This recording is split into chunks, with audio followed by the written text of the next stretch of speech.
Hello everyone, welcome back to my channel और आप देख रहे हैं React JS tutorial in Hindi. आज हम बात करने वाले हैं रिएक्ट जेएस के कुछ इंटरव्यू क्वेश्चन आंसर की। ये मेरा इंटरव्यू क्वेश्चन आंसर के लिए पहला वीडियो यानी कि पार्ट 1 है। इसके बाद में पार्ट 2 और पार्ट 3 भी लेके आऊँगा जिसमें कि हम एडवांस इंटरव्यू क्वेश्चन आंसर भी देखेंगे। तो चलिए गाइस शुरू करते हैं फर्स्ट इंटरव्यू क्वेश्चन से। तो फर्स्ट क्वेश्चन इंटरव्यू का होता है व्हाट इज रिएक्ट जेएस, यानी कि व्हाट इज रिएक्ट, रिएक्ट क्या है। तो react is an open source front-end JavaScript library which is used for building user interface, especially for single page application. It is used to handle the view layer for web और mobile app. Means अगर आपसे कोई पूछता है कि React JS क्या है और क्यों यूज करते हैं, तो इसका आंसर होता है कि React JS is open source front end JavaScript library है जो कि यूजर इंटरफेस क्रिएट करने के काम आती है। मत, मतलब रिएक्ट एक फ्रेमवर्क नहीं है बल्कि एक लाइब्रेरी है जावास्क्रिप्ट की that is used for creating the user interface. It is created by Jordan Bock. Jordan Bock is a software engineer working with Facebook. मतलब जॉर्डन बॉक एक सॉफ्टवेयर इंजीनियर है जो कि फेसबुक के साथ काम करते हैं। The React was first developed on Facebook news feed in 2011 and Instagram in 2012। कभी कभी ये भी पूछ लिया जाता है कि करंट वर्जन क्या है और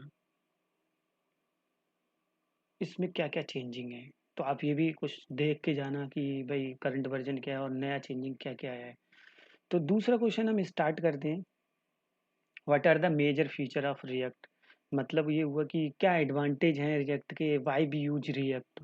ये क्वेश्चन हो सकता है कि हमारे पास और भी सारे फ्रेमवर्क भी हैं जैसे कि एंगुलर है, तो हम रिएक्ट को क्यों यूज़ करते हैं? कई कई बार इंटरव्यू क्वेश्चन में पूछा जाता है कि भई मेरे पास अगर एंगुलर भी है, तो मैं रिएक्ट को क्यों यूज़ करता हूँ? तो उसका रीज़न ये the major feature of React JS, तो आपको ये बताना है कि it use virtual DOM instant of real DOM considering the real DOM manipulation are expensive. मतलब आपको बताना है कि ये वर्चुअल डोम को यूज करता है, रियल डोम को यूज नहीं करता, इंस्टेंस ऑफ रियल डोम, क्योंकि रियल डोम को मैनिपुलेट करना ज़्यादा एक्सपेंसिव होता है in comparison to virtual DOM. And support the server side rendering, ये भी सपोर्ट मतलब रिएक्ट जेएस जो है सर्वर साइड को भी सपोर्ट करता है। मतलब ये होगा कि आप रिएक्ट को नोड जेएस या फिर पीएचपी एनी अदर लैंग्वेज जैसे डॉट नेट के साथ भी यूज कर सकते हो, जावा के साथ भी यूज कर सकते हो। And follow follow unidirectional data flow और डेटा बाइंडिंग, मतलब है कि जैसे कि एंगुलर में अगर आपको थोड़ा सा कुछ नॉलेज है एंगुलर की है तो आपको पता होगा कि एंगुलर में 2 वे डेटा बाइंडिंग होती है बट रिएक्ट में 1 वे डेटा बाइंडिंग होती है। And reusable component, use the reusable component to develop the view, मतलब क्या होता है कि हम इसमें एक बार कंपोनेंट, रियूजेबल कंपोनेंट का मतलब है कि आप रिएक्ट के अंदर, रिएक्ट जो होता है पूरा कंपोनेंट बेस्ड होता है। मतलब हमें जो भी अगर हेडर बनाना है, फुटर बनाना है, तो हम उसका एक कंपोनेंट बना लेते हैं और उसको हमें जितनी मर्जी चाहें और जहाँ मर्जी चाहें यूज करना होता है तो हम कर लेते हैं। तो इसके कुछ ये फीचर हैं जो कि हम रिएक्ट को यूज करते हैं। अगला क्वेश्चन है,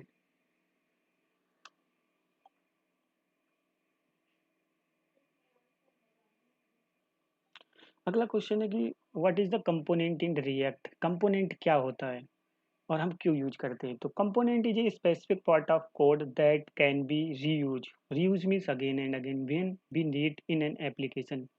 it may be header, navbar, slider, footer, section etc। मतलब क्या होता है कि क्वेश्चन पूछा था what is the component and why we use component in react.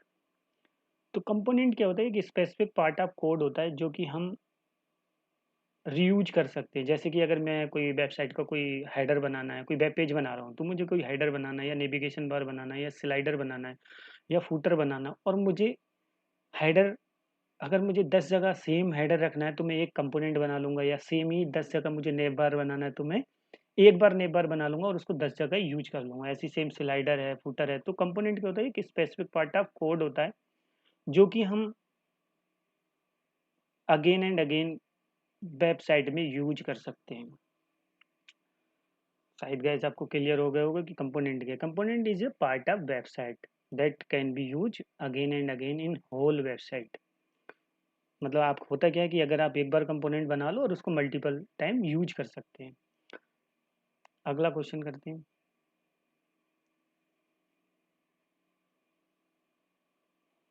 Why we use component, हम कंपोनेंट को क्यों यूज करते हैं? तो मैंने इसका आंसर दे दिया कि कंपोनेंट क्या होता है, reuse again and again when needed in application. मतलब आप कंपोनेंट को अगेन एंड अगेन यूज कर सकते हो जब आपको ज़रूरत होती है। एक टाइम सेविंग होता है, no need to write code again.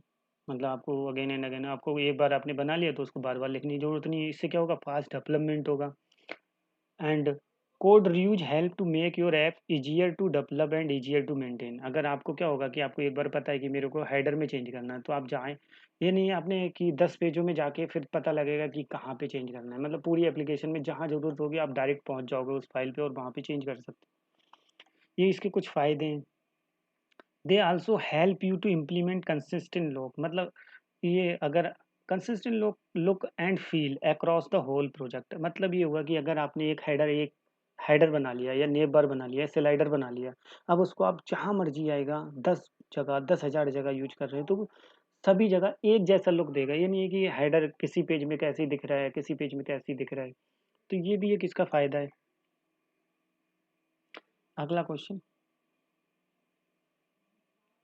What is JSX? ये भी बहुत ज़्यादा पूछ लिया जाता है कि JSX क्या होता है और हम क्यों यूज करते हैं। तो JSX का जो पूरा नाम होता है, JSX stand for JavaScript and XML, JavaScript XML sorry. It allow, JSX का यूज होता है, it's allow to write HTML code inside the JavaScript. बस आपको इतना ही बताना है कि JSX क्या करता है। आप, it allow to write HTML code inside the JavaScript. मतलब आपको कहीं जावा स्क्रिप्ट आपने लिखा है तो उसके अंदर आप डायरेक्टली अपनी HTML लिख सकते हैं। जैसे कि ये JSX है, बाय यूजिंग JSX हम, ये लिखा हुआ है H1 टैग। तो ये हमारा एक तरीके से JSX है। जो भी हम रिटर्न के अंदर रेंडर मेथड के अंदर यूज करते हैं वो एक तरीके से JSX ही होता है। अब दूसरा क्वेश्चन है, when to use class component over a function component. Actually होता क्या है कि रिएक्ट जेएस के अंदर हम दो तरीके से कंपोनेंट बना सकते हैं। एक होता है हमारा फंक्शन कंपोनेंट और दूसरा होता है क्लास कंपोनेंट। तो पूछा जाता है कि वर्ड डिफरेंस क्या है, कि क्लास कंपोनेंट क्या होता है और फंक्शन कंपोनेंट क्या होता है। तो उसका ही कुछ आंसर है, when to use a class component over a function. हमें हमें क्लास कंपोनेंट की कब ज़रूरत होती है और फंक्शन कंपोनेंट की हम कब ज़रूरत होती है। तो सबसे पहला ये कि क्लास कंपोनेंट के बारे में मैंने इन पे सब पे वीडियो बनाई हुई है। क्लास कंपोनेंट क्या है, फंक्शन कंपोनेंट क्या है।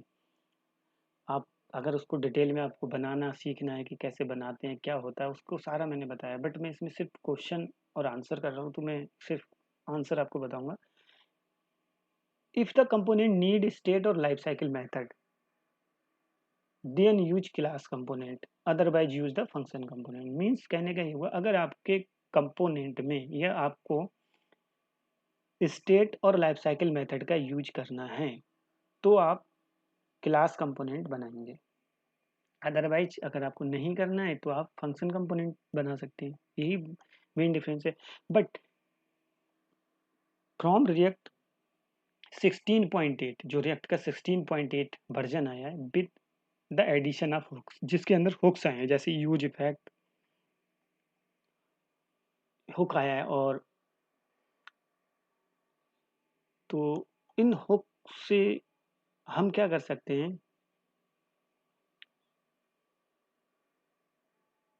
फंक्शन कंपोनेंट के अंदर भी लाइफ साइकिल मेथड और हम स्टेट को यूज कर सकते हैं। मतलब गैस क्लियर हुआ कि मैंने क्या बोला, कि अगर आपको क्लास कंपोनेंट और फंक्शन कंपोनेंट में क्या होता था पहले, जब हुक्स नहीं थे, तो क्या होता था कि हम, अगर हमें state or life cycle method की ज़रूरत होती थी तो सिर्फ हम क्या करते थे, क्लास कंपोनेंट बनाते थे जिसमें हम state or life cycle method को यूज कर सकते हैं।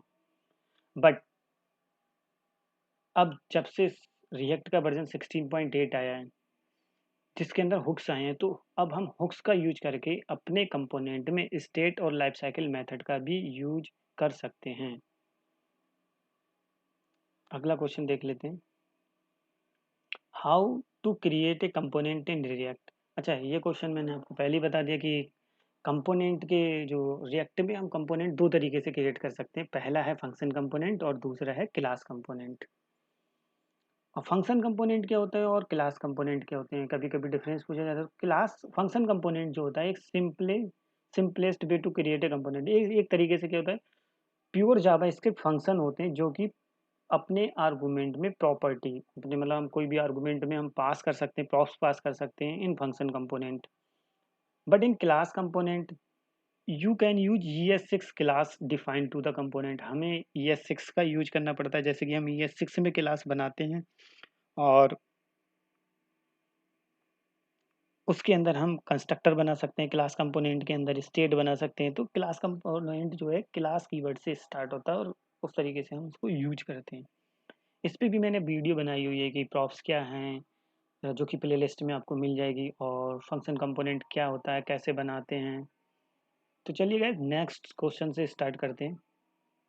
अगला क्वेश्चन है what is state in React, यानी कि रिएक्ट में स्टेट क्या होती है। तो स्टेट क्या होती है, जब भी हम कोई क्लास कंपोनेंट बनाते हैं तो हम उसके अंदर स्टेट बनाते हैं, या फिर हम कह सकते हैं कि हम स्टेटफुल अगर कंपोनेंट बना रहे हैं। तो स्टेटफुल कंपोनेंट क्या होता है कि जिसमें हम स्टेट को डिफाइन करें, वो स्टेटफुल कंपोनेंट भी कहलाता है। क्लास कंपोनेंट को भी हम स्टेटफुल कंपोनेंट कह सकते हैं, क्योंकि अगर हम क्लास कंपोनेंट बना रहे हैं और उसमें स्टेट बना रहे हैं तो हम उसे उस टाइम स्टेटफुल कंपोनेंट बोलते हैं। अब बात कर लेते हैं कि स्टेट होती क्या है। तो state of a component is an object that holds some information. It may be changed over the lifetime of the component. मतलब एक स्टेट क्या होती है, जस्ट लाइक एक जावा स्क्रिप्ट जैसे कि एक वेरिएबल होता है जिसके हम अंदर हम वैल्यू डिफाइन करते हैं, या फिर ये ऑब्जेक्ट में हम एक वैल्यू स्टोर करते हैं, उसी तरीके से कुछ स्टेट भी होती है। तो state are internal object of a class, it means it is private and be can not be access outside of the class. State क्या होता है, एक इंटरनल ऑब्जेक्ट होता है जिसको हम with in the class he use कर सकते हैं, outside of the class use नहीं कर सकते। इसका दूसरा फीचर है। अभी हम देखेंगे कि स्टेट बनाते कैसे हैं। स्टेट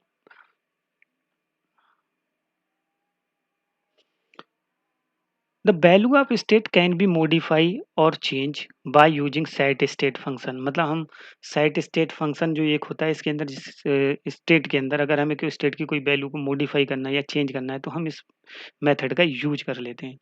अब बात करते हैं कि स्टेट बनाते कैसे हैं। तो सबसे पहले अगर हमें क्लास कंपोनेंट बनाना होता है, तो मैंने जैसे कि यहाँ पे क्लास कंपोनेंट बनाया हुआ है और उसके अंदर कंस्ट्रक्टर बनाया है जिसमें मैंने प्रॉप्स पास किया हुआ है। उसके बाद सुपर मेथड हम बनाते हैं और उसके बाद हमें स्टेट बनाना होता है। तो हमें एक मेथड लिखना होता है दिस डॉट स्टेट, और फिर हम एक ऑब्जेक्ट बनाते हैं और उसके अंदर की एंड वैल्यू में हम वैल्यू स्टोर करते हैं। जैसे यहाँ पे की जो है मैसेज है एंड वैल्यू जो है वेलकम टू रिएक्ट बर्ड है।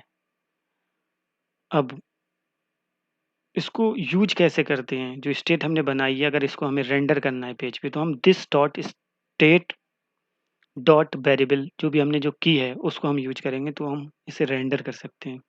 चलिए गाइस नेक्स्ट क्वेश्चन पे चलते हैं। What is props in React, कि प्रॉप्स क्या होते हैं और क्यों यूज करते हैं। जैसे कि मैंने आपको बताया था कि हम क्लास कंपोनेंट के अंदर स्टेट बनाते हैं, उसी तरीके से हम फंक्शन कंपोनेंट के अंदर, जो कि अगर हमारा फंक्शन कंपोनेंट होती है, जैसे कि जावा फंक्शन कंपोनेंट क्या होते हैं, just like a JavaScript function होते हैं। जिस तरीके से हम जावास्क्रिप्ट फंक्शन के अंदर प्रॉपर्टी पास करते हैं, यानी कि पैरामीटर पास करते हैं, उसी तरीके से रिएक्ट के अंदर प्रॉप्स होते हैं। मतलब हम React allow to React allow us to pass information to a component using props। अगर हमें एक कंपोनेंट से दूसरे कंपोनेंट के अंदर कोई भी इंफॉर्मेशन पास करनी है तो हम प्रॉप्स का यूज करते हैं। Props are basically kind of global variable और ऑब्जेक्ट। एक ये एक तरीके से वेरिएबल हो सकते हैं, ग्लोबल वेरिएबल, और या फिर ऑब्जेक्ट भी हो सकते हैं। In short props in is the sort of property, means props को हम प्रॉपर्टी ही बोलते हैं। Props is the sort of property and they are used to pass data between React component। Props का काम होता है कि अगर हमें React component के अंदर डेटा को पास करना है तो हम props यूज करते हैं। React data flow between component is unidirectional। मतलब ये हुआ कि हम जो React में डेटा को जो फ्लो होता है वो from parent to child component ही करते हैं। जबकि एंगुलर के अंदर होता है कि हम टू वे डायरेक्शनल, यानी कि बाई डायरेक्शनल डेटा होता है, और यहाँ पे यूनिडायरेक्शनल डेटा फ्लो होता है। नेक्स्ट क्वेश्चन पे चलते हैं।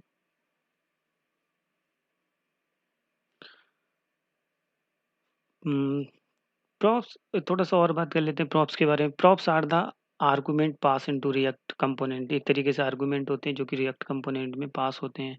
Props are pass to the component by HTML attribute. जैसे कि एचटीएमएल एट्रीब्यूट होता है, जैसे कोई एट्रीब्यूट क्या होता है, जैसे कि कोई इमेज है तो इमेज का एट्रीब्यूट होता है हाइट, विड्थ, एएलटी। इसी तरीके से प्रॉप्स को भी हम एचटीएमएल एट्रीब्यूट में पास करते हैं। हम बात करते हैं what is the difference between state and props. ये तो गाइज मैंने आपको बता ही दिया स्टेट एंड प्रॉप्स क्या होते हैं। Why should be not update the state directly. मतलब कभी कभी क्वेश्चन पूछ लिया जाता है स्टेट क्या होती है और स्टेट को हम डायरेक्टली क्यों नहीं करना चाहिए अपडेट उसका। तो इफ यू आंसर इसका होता है if you try to update state directly then it would not re render the component. मतलब ये होगा अगर आपने डायरेक्टली स्टेट को चेंज किया तो आपका जो है कंपोनेंट री रेंडर नहीं होता है। अब अगला क्वेश्चन है what is the purpose of call back function as an argument of set state. अगर मतलब जो सेट स्टेट फंक्शन होता है जो स्टेट के हम अपडेट करने के लिए यूज करते हैं। सेट स्टेट का काम होता है अगर कोई स्टेट है और उसमें कोई वैल्यू है तो उसको अपडेट करना है तो हम सेट स्टेट का यूज करते हैं। तो क्वेश्चन ये है कि सेट स्टेट के अंदर हम जो कॉल बैक फंक्शन है उसको एज एन आर्गुमेंट क्यों पास करते हैं, क्या पर्पस है। तो इसका आंसर है the call back function is invoked when set state finished and the component gets re-rendered re-rendered since set is set state is set state asynchronous the callback function is used for any post action। मतलब set state के अंदर जो हम callback function use करते हैं तो उसके अंदर callback function तब यूज कॉल होता है जब हमारा स्टेट जो है सेट स्टेट फिनिश्ड हो जाती है। सेट स्टेट का मतलब अगर आपने जो वैल्यू चेंज की है तो वो वैल्यू जब चेंज हो जाती है उसके बाद वो कॉल बैक फंक्शन जो आपको कुछ दिखाना है ब्राउज़र पे तब वो कॉल बैक फंक्शन यूज़ होता है। जैसे कि यहाँ पे दिखाया गया name equal to John. Set state के अंदर हमने वैल्यू चेंज की नेम जैन और इसके अंदर ये कॉल बैक मेथड है यानी कि फंक्शन है कि console dot log the name has updated and component री रेंडर। मतलब आपको वैल्यू जब चेंज होता जाती है तो उसको आपको शो करना है कि भाई ऐसा हो चुका है तो आप उसके अंदर कॉल बैक फंक्शन का यूज करते हैं। तो गाइस शायद समझ में आया होगा कि सेट स्टेट फंक्शन के अंदर हम कॉल बैक फंक्शन को क्यों यूज करते हैं। तो उसका रीजन ये है कि कॉल बैक फंक्शन तब हम यूज करते हैं जब हमें सेट स्टेट के अंदर जो वैल्यू है वो अपडेट हो चुकी है और हमें ये शो करना है कि हमारी ये वैल्यू या कंसोल पे शो करनी है या फिर ब्राउज़र पे दिखाना है कि हाँ ये चीज़ अपडेट हो चुकी है, मैसेज शो कराना है एक टाइप से। तो हम सेट स्टेट के अंदर कॉल बैक फंक्शन को यूज कर सकते हैं। अब बात कर लेते हैं कभी-कभी पूछा जाता है कि व्हाट इज़ वर्चुअल डोम और डिफरेंस बहुत ज़्यादा पूछा जाता है। वर्चुअल डोम क्या होता है और रियल डोम क्या है, क्या डिफरेंस है? तो जैसे कि मैंने बताया इससे पहले भी हमने बात की थी वर्चुअल डोम पे कि रिएक्ट का एक बहुत बड़ा फीचर है जो कि रिएक्ट जो है वर्चुअल डोम को यूज़ करता है जिसकी वजह से हमारा रिएक्ट जो है बहुत ही फ़ास्ट हो जाता है। तो बात कर लेते हैं कि है क्या ये? ये virtual DOM is an in memory representation of real DOM. मतलब वर्चुअल डोम क्या होता है? एक memory representation of real DOM होता है। The representation of a UI is kept in memory and asynchronous with real DOM. मतलब होता है क्या है जब आप कोई भी अपडेट करते हो किसी में तो सबसे पहले क्या होता है वर्चुअल डोम में वो चीज़ स्टोर हो जाती है और एसिंक हो जाती है यानी कि सिंक्रोनाइज हो जाती है विद रियल डोम। मतलब it a step that happen between render function being called and display the element on the screen.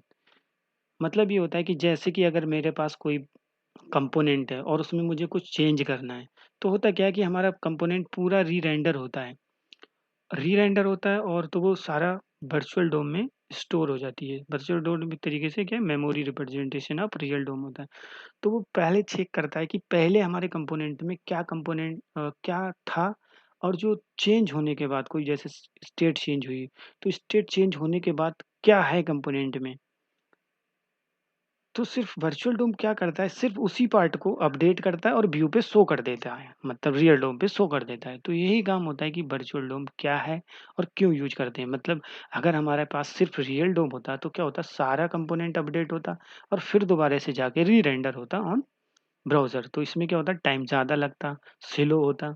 इसी वजह से हम वर्चुअल डोम का यूज़ करते हैं रिएक्ट जेएस में। यानी कि हम कह सकते हैं कि रिएक्ट जेएस में यही वजह है कि रिएक्ट जेएस जो है फास्ट है by using virtual dome.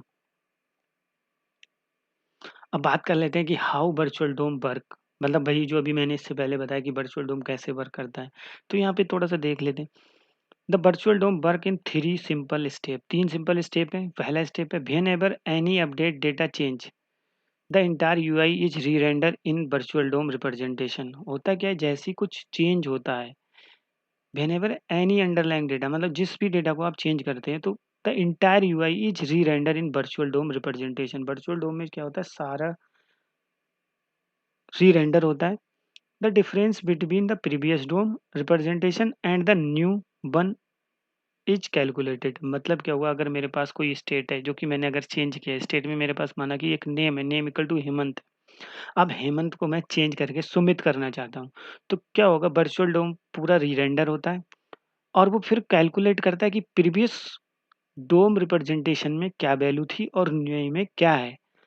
Then third step में क्या होता है, once the calculation are done, जैसे ही वो चेक कर लेता है कि पहले क्या था और न्यू कैलकुलेशन में क्या हुआ, the real DOM will be updated. मतलब तब क्या होता है, जो रियल डोम होता है, जो हमें डिस्प्ले होता है, तब रियल डोम वर्चुअल डोम क्या होता है, सिर्फ उसी वैल्यू को अपडेट कर देता है by using JSX and real DOM पे शो होता है। तो इस तरीके से कुछ हमारा वर्चुअल डोम काम करता है।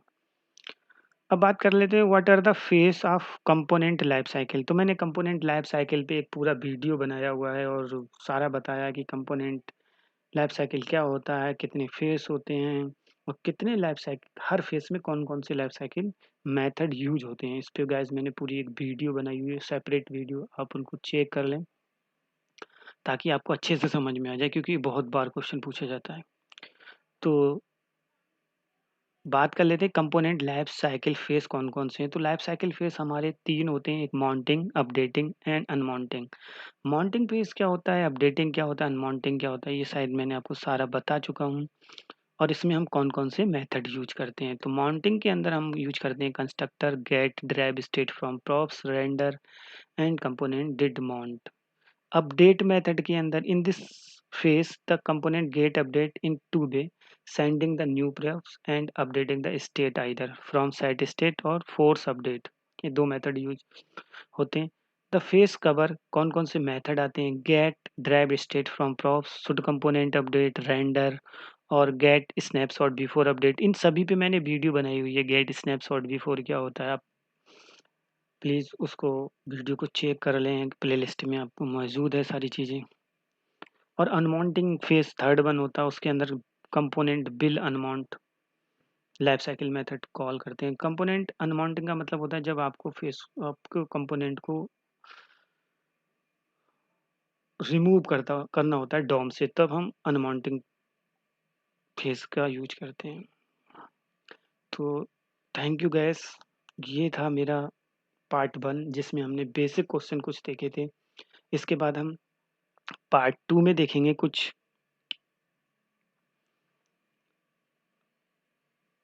इंटरव्यू क्वेश्चन जो कि एडवांस लेवल के होंगे।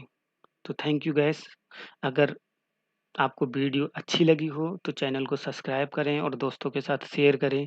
मैं इस पे जल्द ही नेक्स्ट वीडियो लेके आने वाला हूँ। Thank you guys, bye for now.